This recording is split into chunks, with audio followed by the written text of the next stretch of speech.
Okay, here's the ingredients that you're gonna need. 1 box of devil food cake mix, 21 ounces of canned cherry fruit filling.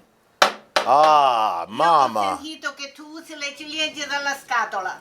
Uh-oh, Mama wants to know why I'm using the canned cherry fruit filling instead of making it from scratch. Mama, I tried making it from scratch, but my fingers are too fat to peel the cherries for the filling sauce. I really tried, Mama. Non mettere il mio nome, se non lo fai No? giusto non è la mia ricetta.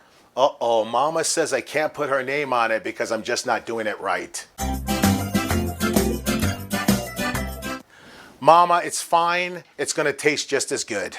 Io non mi mangio il tuo No? veleno. Mama says she won't eat my poison, which is fine because that means more for me.